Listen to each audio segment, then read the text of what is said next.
Alors, nous vous remercions pour votre participation à ce webinaire qui est co-organisé par l'Institut du Risque Management et le Wagon for Business.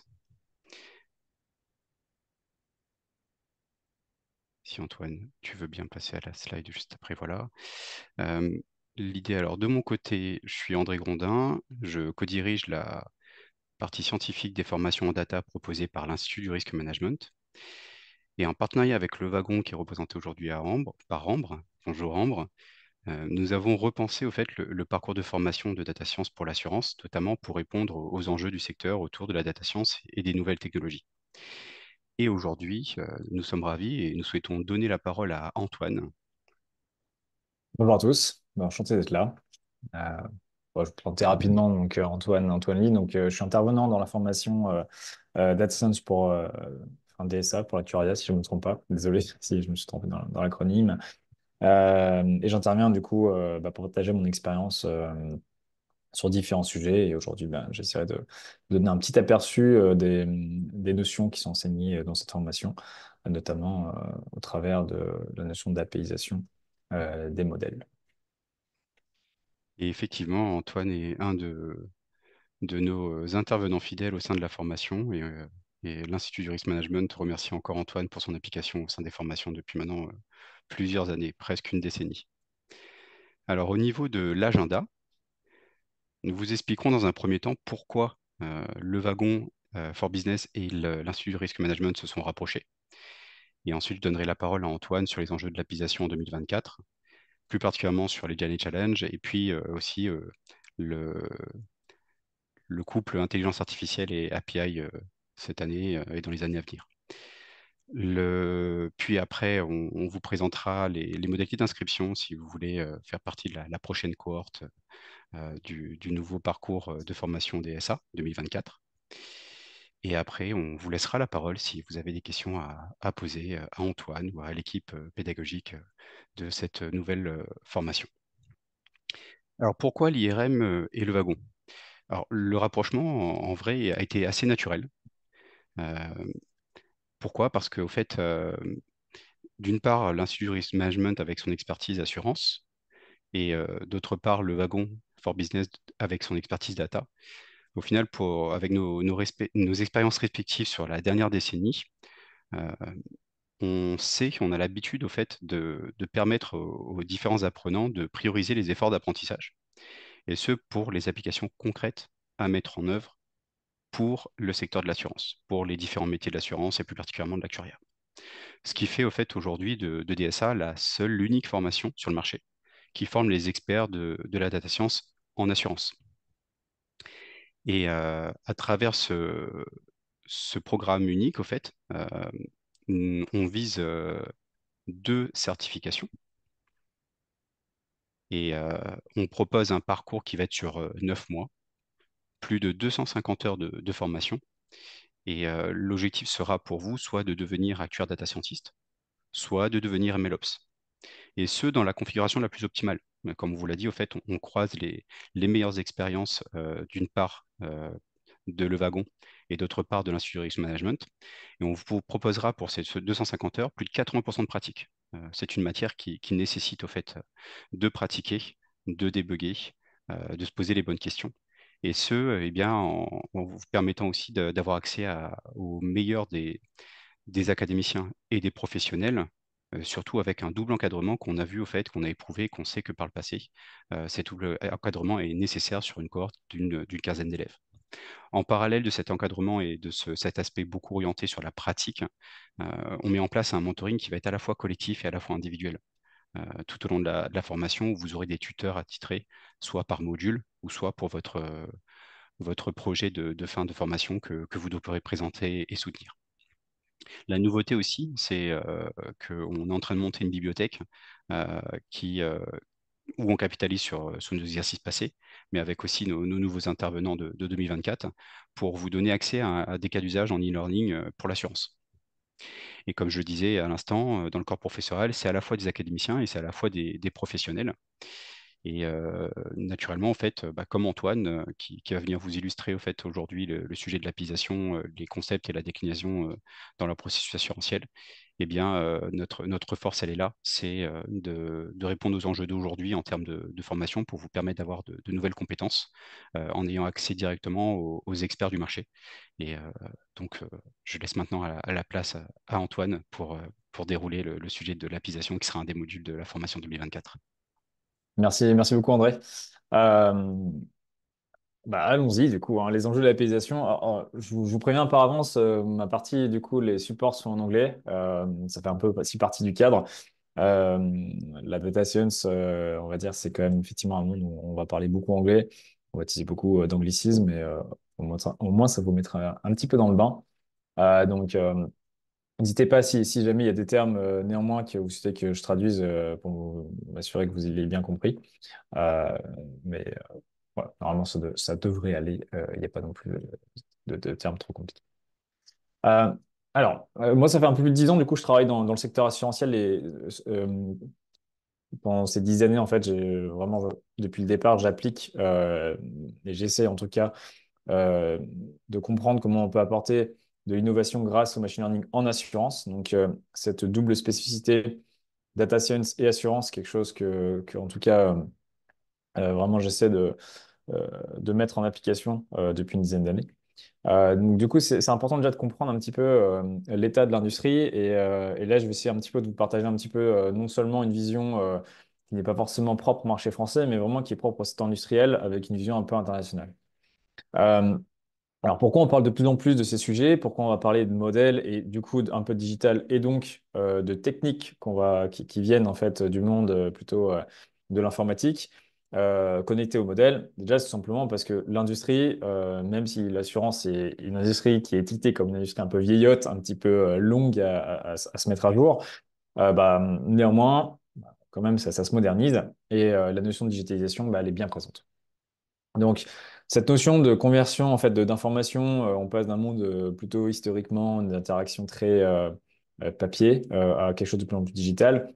Elle va avoir un impact sur la manière dont on va devoir penser les interactions avec les assurés, mais également si donc aujourd'hui je suis dans le secteur de la rassurance, et également aussi ça change énormément les interactions entre les différents acteurs de l'assurance une fois potentiellement que le produit est souscrit.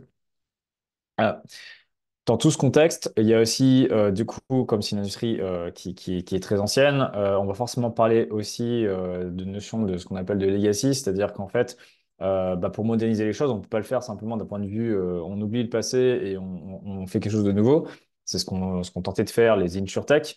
Néanmoins, dans l'industrie traditionnelle où le risque est dans des gros acteurs, il faut quand même tenir compte de l'état existant et qui a une part assez significative, notamment dans les choses qui sont industrialisées, qui sont aujourd'hui mis en place, avec un contexte qui historiquement fait aussi que dans toutes les compagnies, on va avoir des historiques, on va avoir des notions de compagnies qui ont potentiellement, qui sont issues d'un rassemblement de différentes compagnies, différents systèmes d'information, différents produits, etc., etc.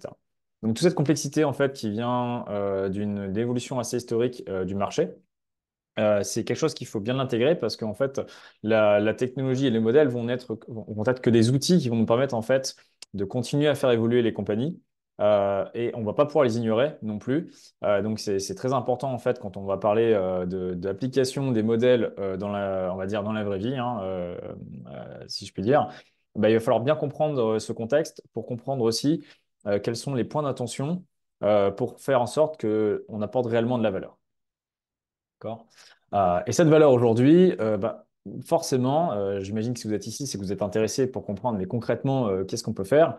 On va parler de conversion de valeur, notamment comment on va pouvoir utiliser les données pour en faire quelque chose, pour soit, on va dire, mieux comprendre un risque, soit mieux le sélectionner, ou soit potentiellement avoir une meilleure gestion interne de différents sujets, soit pour minimiser le risque opérationnel, avoir une meilleure qualité d'information, une meilleure gestion, par exemple, des sinistres. Il y a pas mal de choses qui peuvent se faire en assurance. Et donc, il y a tout, on va dire, tout ce qui se passe autour des données qui vont être très important. Et pour comprendre ce qu'on peut faire autour des données, il faut potentiellement comprendre, on va dire, les différentes interactions que peuvent avoir les données. Alors, donc, ça va partir de l'usage d'une donnée, donc où je peux puiser ma donnée, comment je peux l'utiliser, donc c'est une notion aussi de gouvernance, d'architecture, de comment est-ce que je peux croiser des informations, est-ce que je peux le faire ou pas, comment je peux savoir qu'une donnée est qualitative, comment je peux analyser ma donnée. Bah, en fait, tout ça, il va falloir utiliser des outils informatiques, il va falloir utiliser des techniques. Donc, forcément, on va parler de langage de programmation, on va parler de système d'information, on va parler aussi de technologies cloud, qui sont aujourd'hui un peu un incontournable pour être capable de manipuler ces données, on va dire, de manière efficace et peu coûteuse. Et ensuite, bah, il y a forcément aussi des évolutions qui sont liées à des nouvelles manières de produire de la donnée et donc potentiellement des nouvelles manières aussi de les analyser et de les convertir en potentiellement modélisation du risque. Donc, le propos d'aujourd'hui, c'est pas forcément de rentrer sur ces sujets, c'est des choses qui vont plus ou moins être adressées pendant la formation.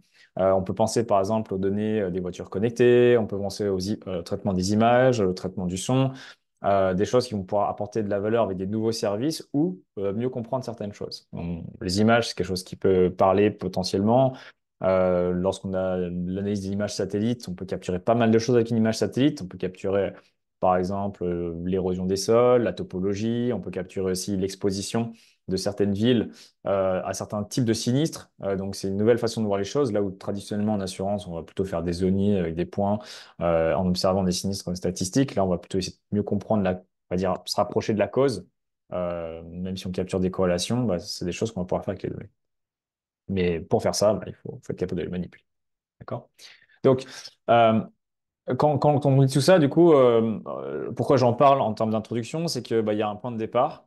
Et donc l'objectif, c'est forcément, quand on travaille dans le secteur assurantiel, c'est pas de faire manipuler la donnée pour simplement la beauté de manipuler de la donnée, c'est de bien comprendre qu'on va devoir le faire dans un certain contexte, un contexte où on a déjà des systèmes d'information en place, on a déjà historiquement un secteur qui est habitué à manipuler la donnée, mais une donnée qui n'est peut-être pas forcément aussi granulaire, pas forcément aussi précise qu'avant. Donc, quand on a plus de données, on va peut-être avoir différentes techniques pour utiliser ces données, donc des nouveaux modèles. Et forcément, pour faire des nouvelles choses avec de l'ancien, il va falloir qu'on pense à une manière de connecter tout ça sans avoir à refaire entièrement, intégralement une compagnie d'assurance et son système d'information. D'accord? Donc, ce qui nous amène en fait à cette notion de bah, concrètement, quand on va devoir industrialiser ou délivrer en fait euh, on va dire, de la valeur grâce à la data science, il va falloir se poser cette question, dire mais concrètement, qu'est-ce qu'il faut faire? Et c'est là où en fait, on va potentiellement devoir combiner différentes compétences qui sont enseignées pendant cette formation et être capable de les connecter. Donc là, ça vous donne un petit aperçu de se dire, bon, bah, vous allez apprendre potentiellement plein de choses, allant vraiment de l'usage d'un langage informatique, en passant par les modèles et en allant également jusqu'à l'industrialisation. Et ensuite, avec la connaissance également d'application dans un secteur qui est bien précis, qui est celui de l'assurance, comment on fait de la modélisation du risque, comment on le connecte à un contexte bien précis qui est le marché de l'assurance, et comment on l'industrialise. D'accord.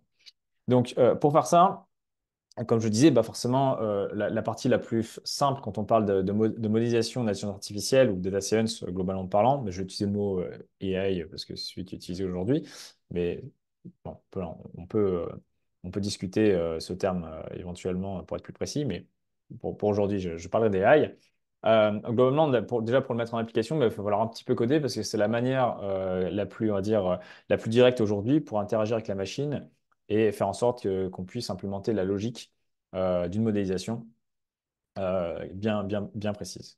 Donc, coder, c'est quelque chose qui peut se faire avec un langage de programmation. Il y en a différents qui existent. Par exemple, Python, nous, c'est celui qu'on utilise chez Score. Et une fois qu'on a calibré notre modèle, ben, en fait, il va falloir, entre guillemets, s'assurer que ce modèle soit réplicable, soit réutilisable et qu'il puisse facilement être transmis à un tiers. Donc, bon, nous, en tant que rassureur, par exemple, il nous arrive parfois de définir, calibrer des modèles et de les partager à un assureur. Donc, pour faire ça, bah, il faut être capable d'avoir différentes notions. On va parler de virtualisation, on va parler d'usage propre, on va dire, de bonnes pratiques, notamment quand on utilise des langages open source comme Python, de virtualiser. Donc, ça, c'est des choses qui s'apprennent, c'est des choses qu'on enseigne aussi dans la formation. S'assurer de comment, pas juste seulement être capable de coder, mais également être capable de s'assurer que ce qu'on produit en termes de code, en termes de langage, ce qu'on va sauvegarder dans un fichier, bah, puisse être facilement répliqué, réutilisé. Donc ça, c'est une notion d'utilisation. Ça peut se faire avec des packages. Enfin, c'est quelque chose qui est relativement accessible. Néanmoins, faut l'utiliser correctement pour que ce soit, c'est de la valeur.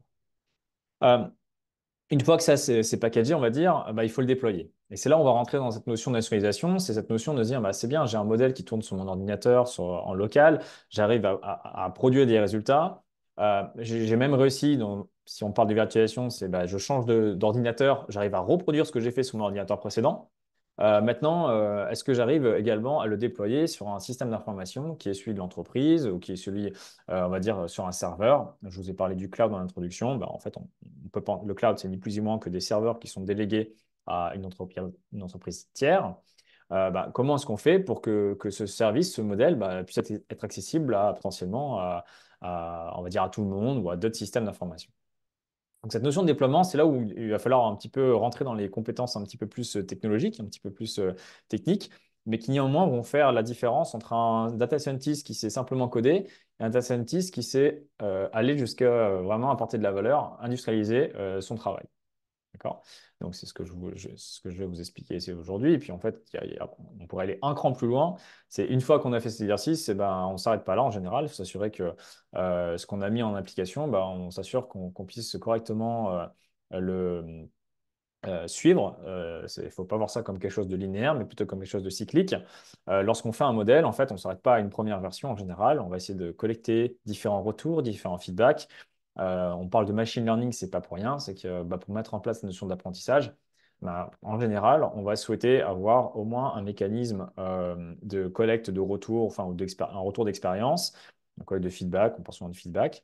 Ou encore, on va souhaiter au moins être capable de suivre l'évolution de ce modèle pour s'assurer, par exemple, c'est plutôt pour adresser ça à des aspects plutôt éthiques ou des aspects euh, de gouvernance, s'assurer que le modèle n'est pas en train de potentiellement d'avoir un comportement non souhaité ou potentiellement qu'on vérifie assez tôt dans le process que le modèle finalement est bien calibré, donc c'est éviter ces notions d'overfitting. Ça, c'est des choses potentiellement qui sont nécessaires. Et pour pouvoir le voir, pour on va dire le monitorer, il faut mettre en place différentes techniques qui font partie de l'industrialisation. Donc aujourd'hui, quand on parle d'APIisation, et je vais arriver à cette définition de qu'est-ce qu'une API, si vous n'êtes pas familier avec le concept, en fait, ça va être une technique qui peut être utilisée pour notamment faciliter le déploiement d'un modèle en production. Donc, c'est une manière en fait d'exposer un service, c'est une manière d'exposer des fonctions que vous allez pouvoir coder qui vont vous permettre d'accéder par exemple, via un navigateur web à la réponse en fait programmatique de- d'une fonction. Donc, alors, dit différemment, donc déjà API, je vais le définir, je vais commencer par le définir ici. Donc, c'est un acronyme, c'est l'Application Programming Interface. Donc, c'est juste un acronyme qui est utilisé tout simplement pour désigner une méthode de communication informatique. D'accord? On dit simplement, c'est comme ça. Donc, bien comprendre que cette technique, d'accord? Donc, c'est une technique, et ensuite, on va utiliser potentiellement un langage spécifique de programmation pour implémenter cette technique. D'accord? Aujourd'hui, je pense que beaucoup de langages de programmation vous permettent d'implémenter une API, d'accord, plus ou moins simplement. Donc après, ça dépend de la complexité du langage. Mais globalement, on va pouvoir le faire. Et si je ne me trompe pas, corrige-moi si je me trompe, André, mais je pense que ça va être enseigné avec Python dans cette formation. Je Euh, confirme, ouais, je voilà. confirme. Donc, ces choses qui sont assez accessibles, assez simples à mettre en œuvre. Néanmoins, c'est important de comprendre ce qu'on fait au quotidien. Donc, coder, globalement, quand on va coder, au départ, je reviens sur l'origine on va dire, d'incrémentation ou d'implémentation, on va dire, d'un produit industrialisé. Souvent, quand on va développer un modèle, on va vraiment être, on va dire, j'ai plein de termes anglais qui me viennent en tête. On va être vraiment orienté par le résultat. D'accord? Donc, il y a tout un processus qui nous permet de vérifier que les modèles qu'on calibre sont calibrés correctement. Donc, c'est là où on va avoir différentes techniques, s'assurer d'avoir différentes techniques d'échantillonnage, différentes techniques de validation. Mais néanmoins, les premières étapes, souvent, quand on implémente le modèle, c'est s'assurer qu'on fournit le meilleur résultat. C'est pour ça qu'on parle aussi de proof of concept, souvent, donc de preuve de concept en français. C'est de s'assurer qu'on va démontrer que déjà, ça vaut la peine de faire un modèle qui potentiellement peut apporter de la valeur. D'accord? Ensuite, quand on avance, plus on avance vers la droite, c'est plus en fait, on va essayer de s'assurer que ce résultat puisse vraiment être utilisé. D'accord? La virtualisation, ça va nous aider en fait à s'assurer qu'on peut reproduire ce qu'on a fait. Le déployer, bah, c'est important de le faire correctement parce que il faut être efficace quand on le déploie. Si, par exemple ce que vous avez fait en termes de modèle, bah, en fait, pour une équipe de système d'information, ça met un an à être déployé alors que vous avez mis une semaine à le développer, bah, il y a un petit souci. Et puis en général, ça va poser des problèmes dans les compagnies, souvent pour des raisons économiques, mais aussi des raisons de temps. Euh, Parce que potentiellement, pendant l'année qu'on va mettre pour déployer le modèle, bah, peut-être que le modèle sera déjà plus à jour. C'est des petites choses comme ça qu'il faut avoir en tête, mais c'est dans les faits, c'est important de s'en préoccuper parce que c'est un impact réel. Et enfin, s'occuper de la notion de monitoring et de maintenance, bah, ça c'est pour s'assurer que dans le temps, l'objectif, c'est s'assurer que dans le temps, ce qui est fait soit soutenable. Quand on parle de maintenance, c'est pas simplement en fait vérifier que la machine qui fait tourner votre modèle, elle s'éteint pas, mais c'est aussi s'assurer que ce que vous avez développé en tant que modèle, c'est un modèle qui est facilement ajustable, qui ne nécessite pas de refaire tout un développement pour l'ajuster, mais également s'assurer que bah, si, il y a une mise à jour d'une dépendance, par exemple une dépendance Python que vous allez pouvoir utiliser pour accélérer vos développements, bah, s'assurer que vous n'ayez pas tout à refaire non plus si quelque chose change ou qu'il y ait de ce type de choses qui peuvent arriver de manière adverse. D'accord? Donc ça, c'est la vision vraiment en tant que data scientist, j'aurais dire, c'est plutôt bah, vous en tant que contributeur, en tant que euh, producteur en fait, du résultat final bah, vous allez chercher à aller de gauche à droite. Pas oublier que in fine, quand on fait ce genre de choses, bah, on s'adresse à des utilisateurs à la fin. Que ce soit une équipe technique, que ce soit une équipe de direction, que ce soit même un assuré à la fin, si on est vraiment en train de développer des modèles qui vont toucher à la souscription ou à la gestion des sinistres, bah, à la fin, on s'adresse à des utilisateurs finaux. Et l'utilisateur final, il faut bien penser que bah, lui, il va avoir plutôt une approche un peu inverse, c'est qu'il va ne voir que la partie extrême droite de ce que vous avez fait, de ce que vous avez fait. Et donc, en tant qu'utilisateur final, dans les usages, bah forcément, les attentes ne vont pas être les mêmes. La notion, enfin, déjà, les gens vont vouloir l'utiliser, c'est le premier critère. Donc, quelque chose qui n'est pas utilisable va pas forcément être valorisé, même si le modèle est très, très, très précis. S'il ne peut pas être utilisé, bah, il n'a pas de valeur. Et il y a une notion aussi de stabilité, c'est-à-dire que bah, l'usage, c'est bien, mais il faut aussi s'assurer que l'usage, en fait, il soit, on va dire, efficace avec une bonne expérience. Donc ça va être la notion aussi de s'assurer que bah, le modèle, par exemple, il puisse répondre de manière efficace, de manière en ligne avec l'attente d'un utilisateur. Quand n'importe qui, je pense en tant qu'individu, lorsqu'on se connecte à un site Internet, ne serait-ce que pour s'inscrire à un événement, bah, si la page de l'événement, dès qu'on clique sur un bouton, on doit attendre 30 secondes pour avoir l'étape d'après, bah, ça ne nous plaît pas. Bah, en fait, derrière, c'est les mêmes notions. C'est sûr d'avoir des choses stables et précises. D'accord? Donc, encore une fois, les API, c'est une technique qui va nous permettre d'adresser le point central que j'ai mis ici. C'est une technique, encore une fois, de développement qui va nous permettre de déployer un modèle. Donc, euh, j'insiste encore sur cette notion de process et de pensée utilisateur, parce que quand on pense utilisateur, finalement, c'est là où en fait on va pouvoir identifier mais où interviennent ces API concrètement en assurance. Mais en fait, elles interviennent un peu partout. Enfin, je pense que quand on prend tout le cycle, ne serait-ce que de souscription, il y a des API en fait entre le moment où un assuré va se connecter sur le site internet et qu'il va souscrire une police d'assurance, mais en fait, même rien que dans cette étape de souscription, en fait, il va y avoir plein de sous-étapes qui vont potentiellement faire appel à différents services.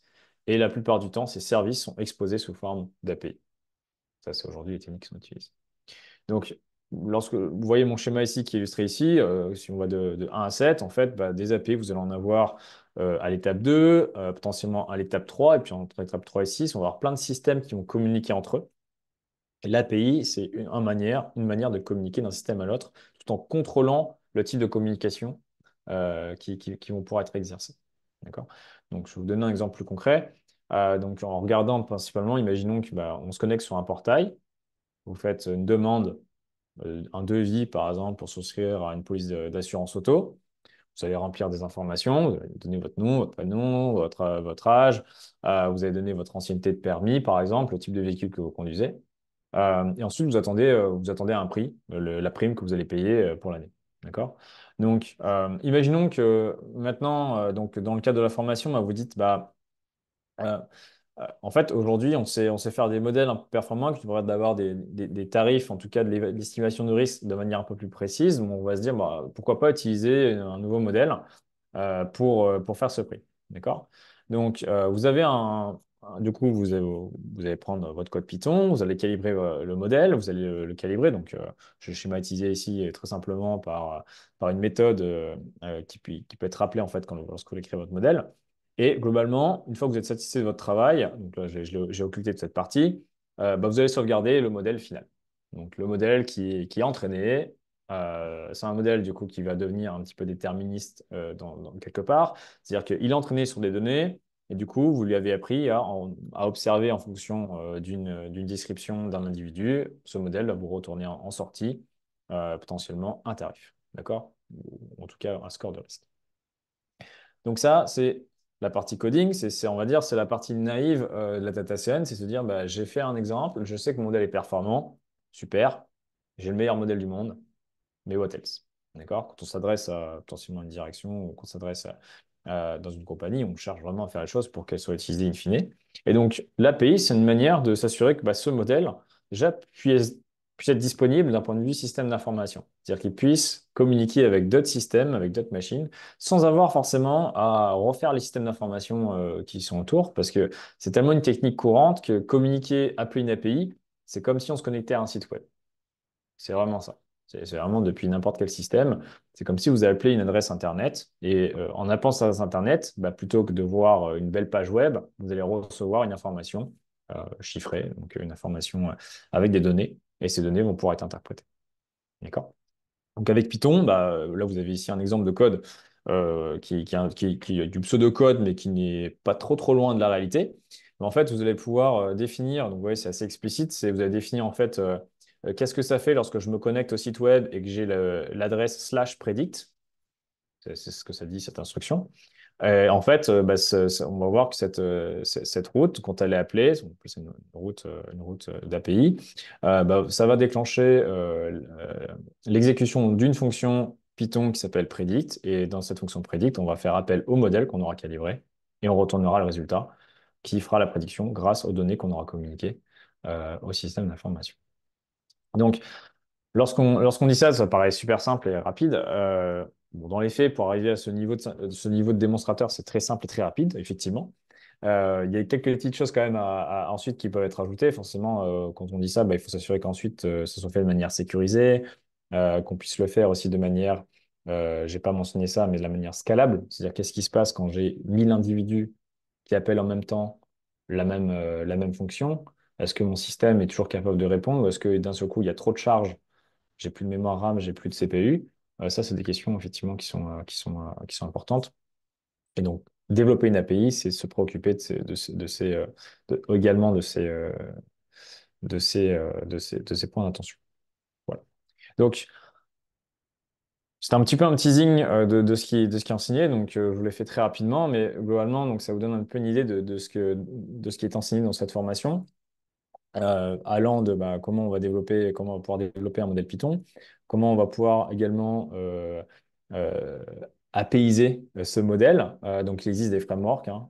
En Python, il y en a un qui s'appelle FastAPI, qui est l'un des plus simples à prendre en main et l'un des plus compatibles avec ces notions de sécurité et également de modularité.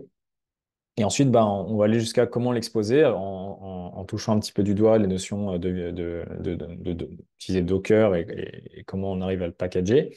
Et également, ça va dépendre ensuite de la maturité des étudiants, mais comment on arrive à aller jusqu'à la partie maintenance. Donc là, c'est plus un aperçu, un petit peu une découverte, à quel point c'est facile également d'être attentif à la partie sécurité lorsqu'on est capable justement déjà d'avoir quelque chose de packagé et qui est virtualisable.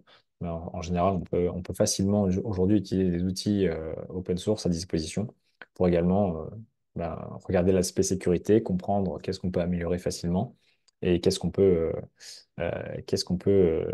réparer, si je puis dire, dans le code pour éviter d'exposer des vulnérabilités. C'est tout bon. Et, eh bien, merci Antoine, en tout cas, pour ton éclairage et tous les détails sur ce sujet de l'application. Et pour rebondir rapidement sur ce que tu évoques, effectivement, les prochains apprenants de la prochaine cohorte, en fait, on va les inviter à créer leur propre API. On leur présentera en amont, on ira dans le détail de ce que Antoine a pu préciser pour leur montrer les différentes étapes et on les invitera à travers un projet, peut-être en binôme aussi, de créer en fait leur propre application, soit leur propre API, pardon, soit avec un sous-jacent modèle ou soit une autre problématique. Donc voilà ce que vous pourrez retrouver dans cette formation. Et bien pour finir peut-être cette présentation, on peut zoomer sur les modalités d'inscription très rapidement. Sachez que la première cohorte, elle va se dérouler à partir de septembre 2024 et elle va durer, comme je le disais tout à l'heure, 9 mois d'apprentissage. Et les inscriptions sont ouvertes. Sachez que les places sont limitées. Et alors pour l'actuaire, le coût de la formation TTC sera de 13 275 euros et pour les non-actuaires, elle sera de 14 750 euros. Donc, n'hésitez pas à nous contacter. Et pour ce faire, eh bien, vous avez une adresse, c'est formation@institutdesactuaires.fr pour vous inscrire directement. Ou si vous souhaitez être conseillé pour votre propre parcours, eh bien, la direction scientifique dont j'en fais partie et Anna Tchefner notamment, on sera avec grand plaisir qu'on pourra répondre à vos différentes questions et vous accompagner sur le parcours de formation que vous souhaitez. Avant de vous laisser la parole, si vous avez des questions, un dernier élément, un petit save the date. On a pensé à vous, on continue à penser à vous pour zoomer au fait sur un autre module que la formation a prévu dans le parcours de cette année. Et ben, bien sûr, c'est depuis 1 an et demi un sujet de place. Et bien, Aurélien Couloumi de Novatech eh bien, on lui laissera la parole pour parler de l'usage au quotidien et les techniques avancées de l'intelligence artificielle générative, pas de manière globale, mais vraiment appliquée au secteur de l'assurance. Donc, rendez-vous le 5 juin à 17h30 pour ce prochain webinaire, pour aller plus loin dans les modules qu'on présente dans la formation. Et maintenant, je vous laisse la parole si vous avez des questions. Moi, j'en ai préparé une pour Antoine, mais j'attends de voir s'il y en a d'autres qui en ont aussi.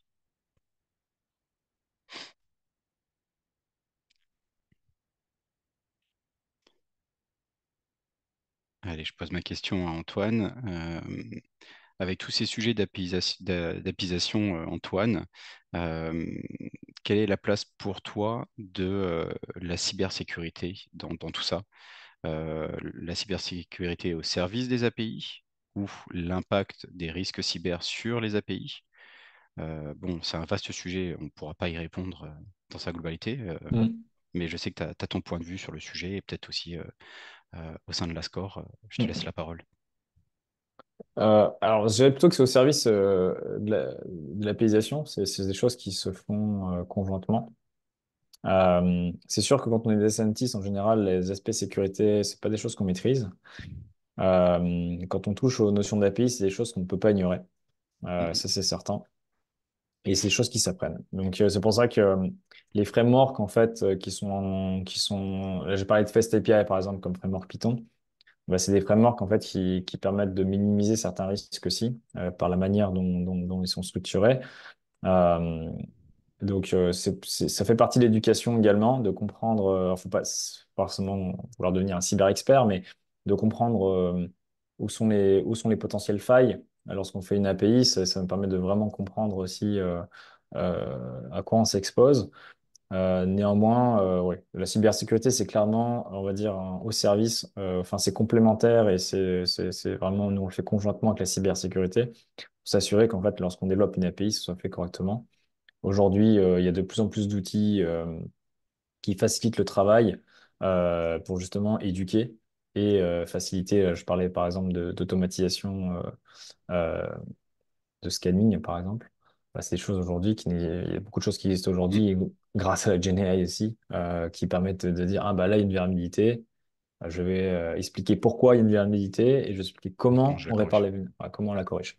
Donc ça, c'est des choses qui sont de plus en plus fréquentes et qui permettent vraiment de réduire la complexité et l'exposition au risque.